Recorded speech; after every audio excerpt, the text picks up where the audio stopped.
A continuación, hablemos de salud mental.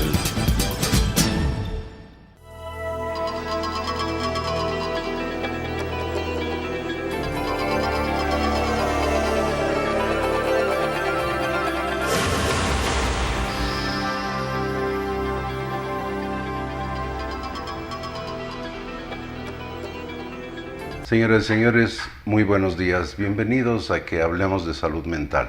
Señores televidentes, buenos días. Nuevamente comenzamos el año con nuestro programa Hablemos de Salud Mental. Y a propósito de comenzando el año, queremos desearles a todos nuestros amigos televidentes pues un feliz año, que todo en este año sea una búsqueda permanente de paz, tranquilidad, felicidad. Ojalá se mantengan los niveles de salud en niveles pues que todos deseamos, y que exista trabajo, que son las cosas más importantes. Salud y trabajo, yo creo que es lo fundamental. Así es, y el equilibrio de eso pues nos va a dar una salud mental, porque a través de lo eso mejor posible. Si tú tienes salud y tienes trabajo, yo creo que el resto de cosas puedes trabajar por ello, ¿no? Bueno, amor hay que conseguirse también. Hay que trabajar por ello. Hay que trabajar, hay que hacer un esfuerzo. El resto de cosas es parte de eso, ¿no? Y pues generalmente en esta época del año tendemos a hacer una serie de propuestas, una serie de deseos personales, de anhelos, de cambio, de metas que queremos lograr.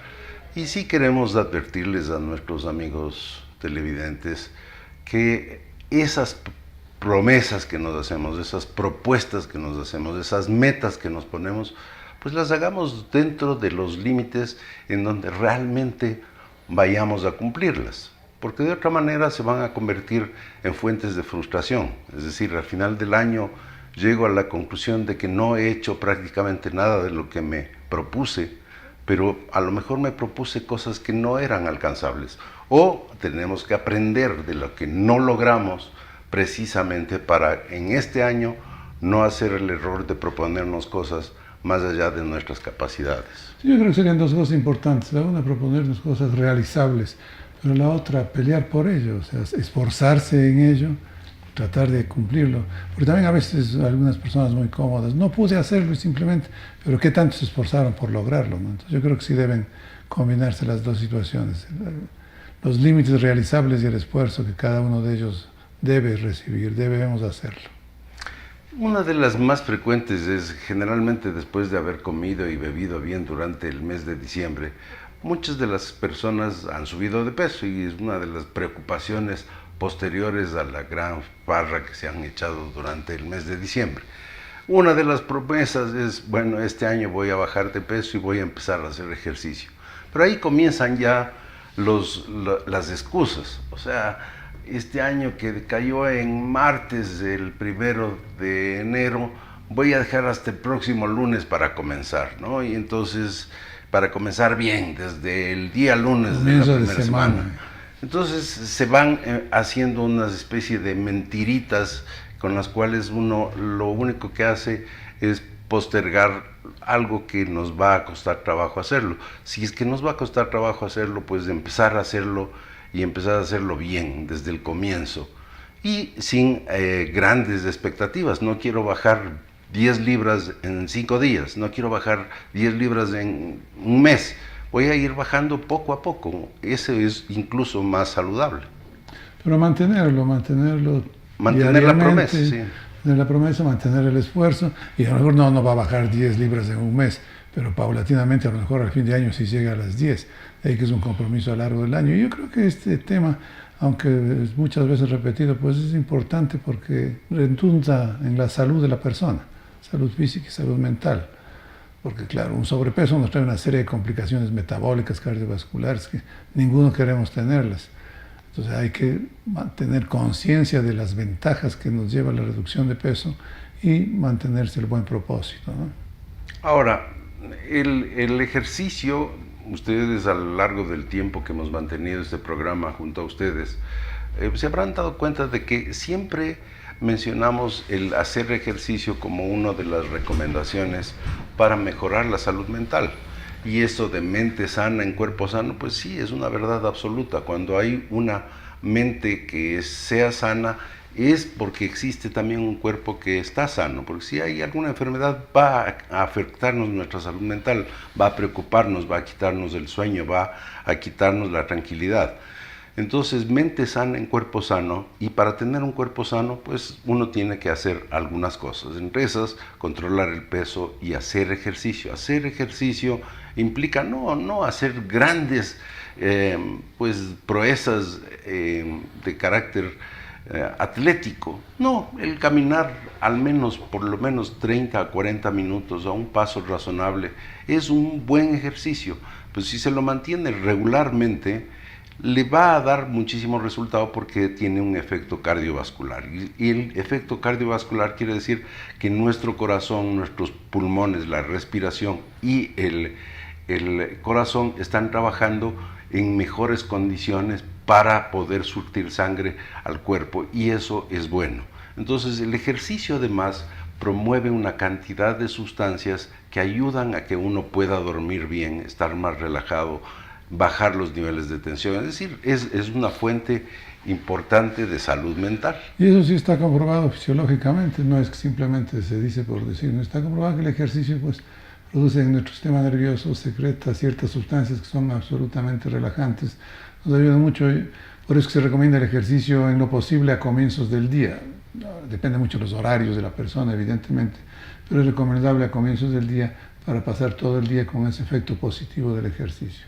Así es que no necesitamos ganar un Ironman, ni mucho menos, pero sí creo que la recomendación que tú has dado es muy pertinente. 30 a 40 minutos de caminata a paso diario pues puede ser notablemente beneficioso.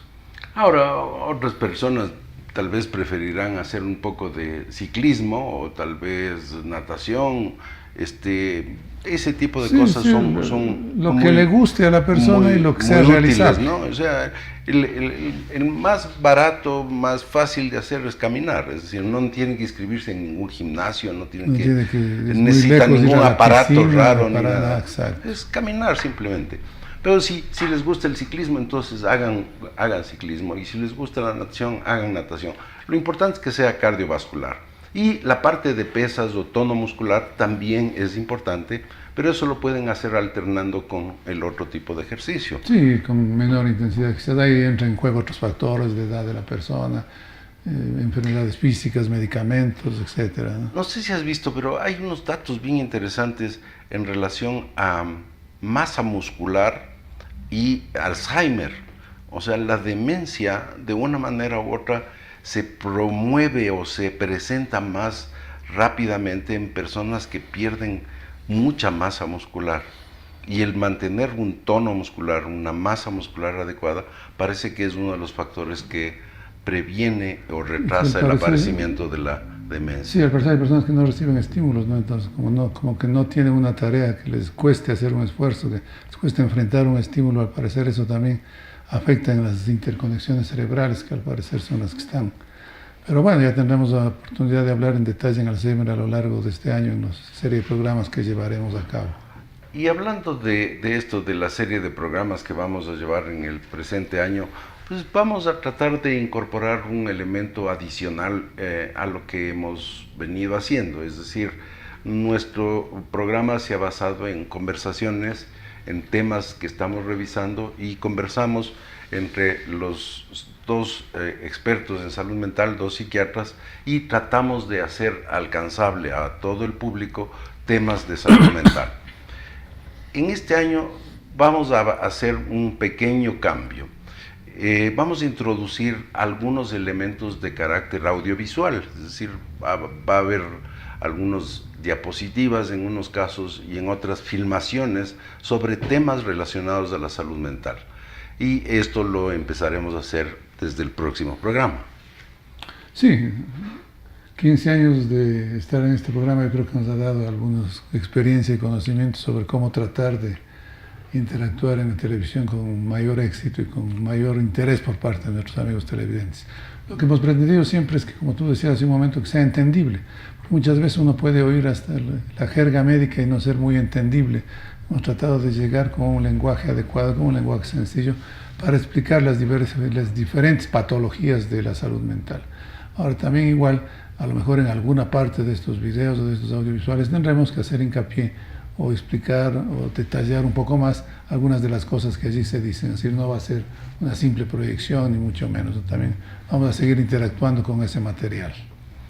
Y otro de los cambios es que trataremos de invitar a gente que aborden temas de salud mental, pero que esté vinculado a otras cosas.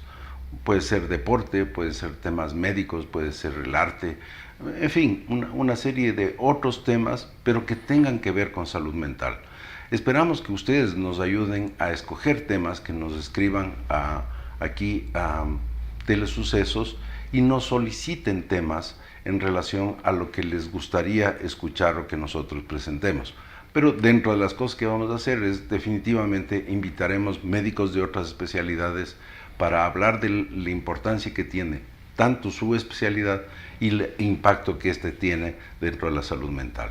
Sobre todo hay un capítulo enorme que pretendemos abarcar con esto, que es desde los trastornos psicosomáticos.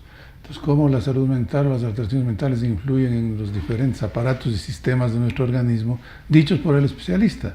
Es decir, qué opina el cardiólogo, qué opina el gastroenterólogo, de esta serie de trastornos psicosomáticos que yo creo que son muchísimo más frecuentes de lo que pensamos en realidad y que son a veces mal diagnosticados o subdiagnosticados. Entonces yo creo que siempre se trata de explicar mejor ese tipo de cosas y qué mejor pues con el especialista en ese tipo de trastornos que los invitaremos oportunamente.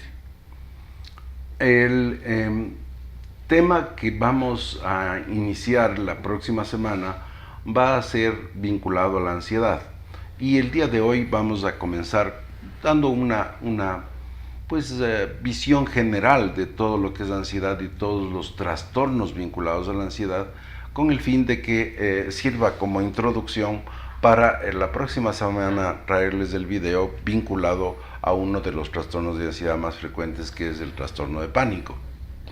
Así es. Entonces, ¿qué es la ansiedad? ¿Qué manifestaciones tiene? ¿Qué clase de síntomas tiene? Creo que podríamos hacer una introducción general de eso y que vaya enfocándose después de los videos en las distintas formas de ansiedad, ¿no? Se dice que la ansiedad pues es una experiencia universal que todos la hemos pasado alguna vez y a lo mejor muchos de nuestros amigos televidentes pues reconocen algunos de los síntomas que mencionemos que pueden haberlos ellos presentado en alguna ocasión. Bien, nos vamos a unos anuncios, regresamos con ustedes en un minuto.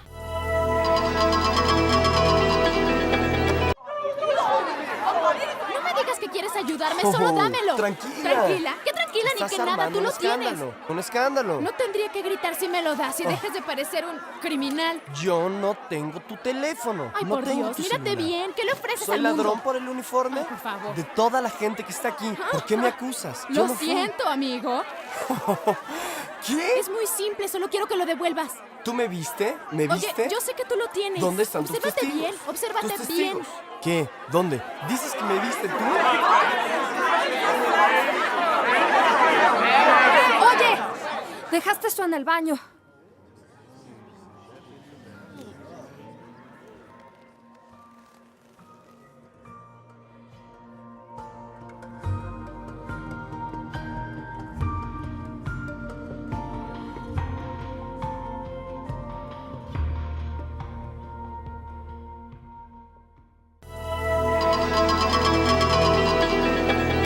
Bien, estamos el día de hoy haciendo una introducción a lo que iniciaremos la próxima semana, que es revisión de temas de ansiedad. Como decíamos hace un momento el doctor Gallegos, la ansiedad es una emoción de carácter universal. Todas las personas lo han experimentado, todos lo vamos a experimentar. Y es desde el punto de vista psicológico, comparando con lo que sería la parte orgánica o biológica, algo así similar al dolor. El dolor es algo que nos previene o que nos pone en advertencia de que algo nos puede causar daño. Es decir, si nos apoyamos en una plancha que está muy caliente, el dolor que eso produce hace que inmediatamente retiremos la mano, y ese retirar de la mano lo que hace es prevenirnos de provocarnos una quemadura. Igualmente, si es que hay una presión que estamos ejerciendo, sacamos inmediatamente o evitamos lo que nos está produciendo el dolor. El dolor entonces es un elemento muy saludable porque nos evita daños corporales. La ansiedad juega un papel más o menos similar, pero desde el punto de vista psicológico. La ansiedad nos pone en alerta de que algo puede ser preocupante, que algo tenemos que ponerle mayor atención para resolverlo, y nos pone en condiciones de resolverlo más rápidamente. Incluso la velocidad de pensamiento en esos momentos en que tenemos una ansiedad es más rápida para tomar decisiones y evitar probablemente consecuencias de carácter psicológico. Sí, se dice que hay dos formas básicas de reacción en esto, ¿no? El enfrentar ese estímulo negativo, esa amenaza, como se la llama, enfrentar o huir. Y muchas veces, pues, los síntomas de los trastornos de ansiedad están enfocados justamente en ese sentido, ¿no? Ahora, una forma de huir de esa amenaza. El punto era que si es que estos dos elementos, dolor y ansiedad, son normales, son parte de nuestra naturaleza y evitan daños, estos en un momento dado pueden convertirse en patología. Es decir, hay gente que tiene, por ejemplo, fibromialgia, dolor de las partes blandas del cuerpo en una forma exagerada, o sea, todo les duele. El dolor en forma exagerada, la hiperalgia, es un trastorno del dolor. Igual, en la ansiedad tenemos este elemento saludable y normal, que es la ansiedad, pero hay patologías de ansiedad. Y esas patologías de ansiedad tienen características similares en algunos aspectos y tienen diferencias en otros aspectos. Así es, la ansiedad normal, yo creo que el clásico ejemplo que a lo mejor todos hemos experimentado es ese estado de tensión emocional interna que uno enfrenta cuando tiene que dar un examen, someterse a una evaluación, por ejemplo. Yo creo que todos alguna vez hemos pasado por ansiedad antes de ser sometidos a un examen. Eso sería absolutamente normal, no tendría ninguna connotación patológica, pero el que se presenten manifestaciones de ansiedad sin ningún motivo puede ser una forma ya de patología, o con motivos que no tendrían mucha relación con ese tipo de reacción, o con motivos ya patológicos que produzcan también ese tipo de reacciones de ansiedad. Entonces yo creo que eso es lo que tenemos o deberíamos ir desmenuzando en las diferentes categorías de ansiedad que vamos a tratar, ¿no? Y dentro de los síntomas de la ansiedad, vamos a ver que hay muchos que son comunes a todos los trastornos de ansiedad. Son 7 trastornos de ansiedad. Sí. Dentro de esos 7 trastornos de ansiedad que vamos a ir viendo uno por uno, pues todos ellos tienen en común algunos de los síntomas de la ansiedad, que son, por ejemplo, aumento de la frecuencia cardíaca, aumento de la tensión muscular. Palidecer es una de las formas de resolver, de presentarse el miedo, que es una forma intensa de ansiedad. Y en el pánico vamos a ver que existe este tipo de respuestas, ¿no? O enrojecer. O enrojecer, como una manifestación de ansiedad en situaciones embarazosas. Embarazosas o en fobias, por ejemplo. Sí, hay una serie de... Los expertos dicen en las publicaciones que hay como 32 manifestaciones, síntomas, tanto físicos como psíquicos de ansiedad. No todos tienen que estar presentes todo el tiempo, no todos se van a presentar en la misma persona ni en el mismo tipo de trastorno. Es muy variable de una a otra. Los más comunes serían estos de aumento de la tensión muscular, aumento de la frecuencia cardíaca, aumento de la sudoración, dificultad en las manos o en respiratoria, el cuerpo, a veces falta de aire, dificultades respiratorias, necesidad de aire y respiración suspirosa, por ejemplo. Exacto, que es una de las... Sensación de mareo, ese es uno de los síntomas importantes. Y hay otras que van a afectar la vida, como alteraciones del sueño, por ejemplo, es más difícil conciliar el sueño cuando una persona está ansiosa, alteraciones del nivel de energía que uno tiene porque está gastando enormes cantidades de energía en el aumento de su tensión muscular y la falta de sueño. En fin, hay consecuencias de la ansiedad. Y que algunas no son nada agradables, por supuesto, y eso es lo que hace que la persona... Además, son experiencias, al menos la primera vez, son experiencias un poco difíciles de asimilar.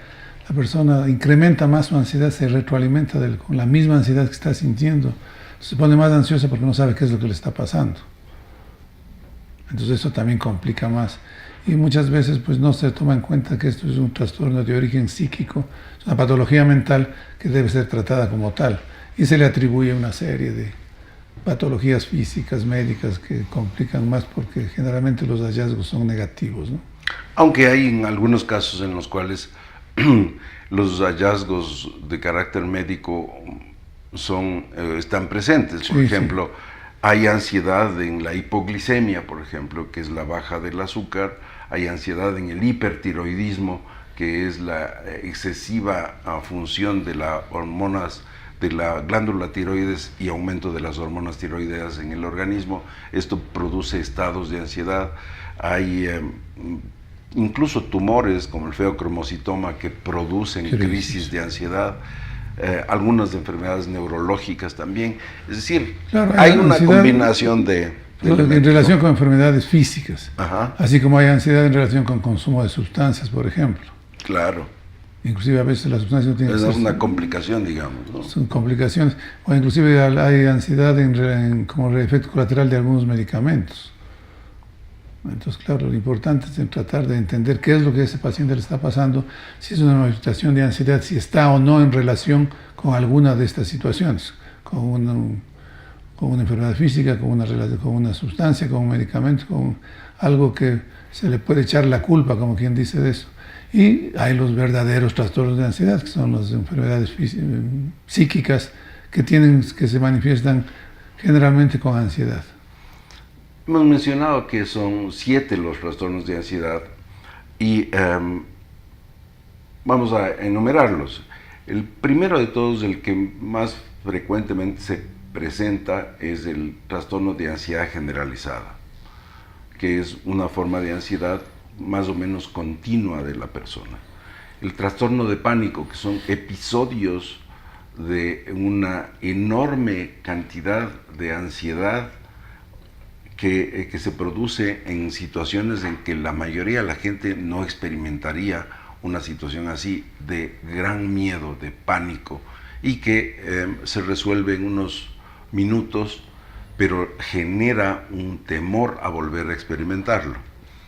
El trastorno fóbico, hay las fobias simples, que pueden ser hacia cualquier objeto de la naturaleza, y las fobias sociales, fobia a situaciones en las cuales implique estar frente al público o ser sujeto de evaluación por parte del público. ¿Algún otro? El trastorno de estrés postraumático. A ver. Trastorno obsesivo-compulsivo. Trastorno obsesivo-compulsivo y trastorno de estrés agudo en algunas clasificaciones, ¿no? Esos son los 7 trastornos. Tratables. Y estos 7 tienen en común los síntomas que hemos mencionado. La próxima semana vamos a comenzar con uno de los más dramáticos, que es el trastorno de pánico. El trastorno de pánico que genera incluso mucha afectación a la vida de las personas, porque se reduce la capacidad de movimiento, movilización, de libertad que tienen las personas que padecen este trastorno. Sí, tienen que evitar cierto tipo de actividades, de lugares, de situaciones. Realmente puede cambiar la vida de la persona si es que se presenta este trastorno de pánico y no es adecuadamente tratado o es de difícil resolución, porque también hay que tomar en cuenta eso, que hay casos en los cuales el tratamiento está muy bien enfocado, pero la respuesta no es la que pretendemos encontrar, ¿no? Bien, con esto, es una visión general, una bienvenida a este nuevo año de Hablemos de Salud Mental. Esperamos contar con la participación de ustedes y su presencia, y les esperamos la próxima semana. Esperamos que les sea útil todos los temas que trataremos en esta semana y esperamos pues contar con su presencia a través de sus televisores.